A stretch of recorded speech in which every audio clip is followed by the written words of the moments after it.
have you ever made a snap decision that you immediately regretted? Or had a gut feeling that turned out to be just completely wrong? Well, it turns out your brain has these two hidden operating systems. And most of the time, one of them is in charge, making choices without you even realizing it. So today, we're going to pull back the curtain on these two systems using a simple riddle to show you exactly how your mind can trick you and what you can actually do about it. Okay, let's put this to the test. Here's a classic riddle from the Nobel Prize winner Daniel Kahneman. Read the question on the screen and just go with the very first answer that pops into your head. Seriously, don't overthink it. What does your gut tell you? If you're like, well, pretty much everyone, the number 10 cents just sort of appeared in your mind, right? It was effortless, it feels right, it's simple, and it seems to fit the problem perfectly. And that feeling of rightness you just had, that's exactly how our brains trick us. That intuitive, easy answer is actually wrong. And this tiny little mistake reveals a huge truth about how our minds really work. Okay, let's break this down.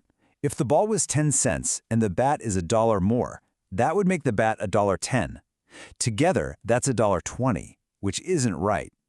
The correct answer is actually 5 cents. A 5-cent ball means the bat is $1.05. That adds up to the $1.10 we're looking for. To get there, you had to consciously stop, do the actual math, and override that powerful first instinct. So this little riddle, it isn't just a brain teaser. It is a perfect demonstration of the two competing systems running in your head, an idea so powerful it won Daniel Kahneman a Nobel Prize. So let's meet them. First up, you've got System 1, our fast brain. Think of it as the impulsive hero of the story. It's automatic, it's emotional, and it's the one that jumped to that 10-cent answer in a flash, because, well, it's easy. Its counterpart is System 2, the slow brain. This is our deliberate, logical, calculating mind.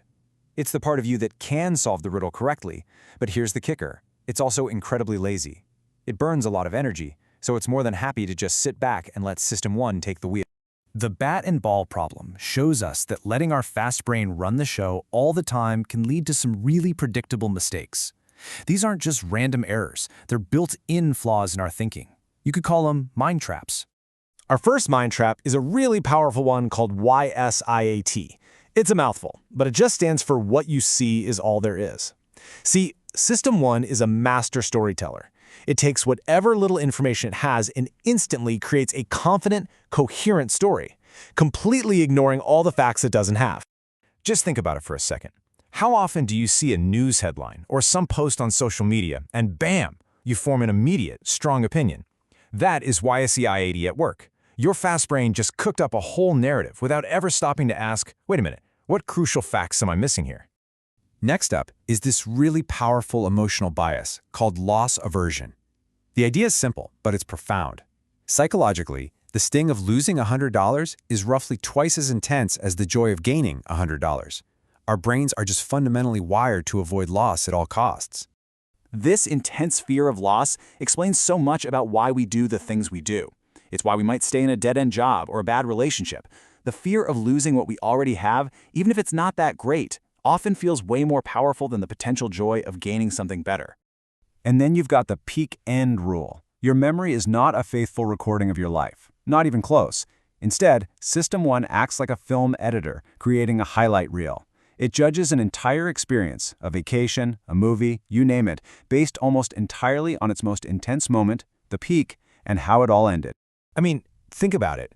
You could have a fantastic 2-week vacation, but if the flight home is an absolute nightmare, your memory of the entire trip gets tainted. Your fast brain summary is just, it ended badly. Those 2 weeks of good times, they barely even register. It's crazy. So, knowing all this, how do we fight back against these automatic errors? The key isn't to get rid of our fast brain. I mean, we need it to survive, but to know when to tell it to take a break, put our intuition on ice, and call in the expert. You have to remember, your slow, logical brain, your System 2, is incredibly capable, but it is lazy. It won't step in unless you force it to. Overcoming these biases takes a real, conscious, deliberate effort to wake it up and put it to work. So here's a simple 3-step framework you can use. First, just recognize when you're facing a high-stakes decision. Is this about picking a coffee or picking a career? Big difference. Second, pause, just for a moment. Don't go with that immediate gut reaction. That simple act creates the space for your other brain to catch up. And third, actively engage your slow brain. Start asking the tough questions. What information am I missing? What if my first assumption is totally wrong? Try to argue the other side of it, even for a minute. That deliberate slowdown is your single best defense. So, let's wrap this up. Your mind is running on two systems. One's fast, one's slow. Your fast, intuitive brain is running the show by default, but it's full of these predictable errors that can lead you astray. The secret to thinking smarter is knowing when to hit the brakes and consciously bring in your slow, logical brain, especially when the stakes are high. And that brings us to one final thought to leave you with. As you go about your day, just ask yourself this.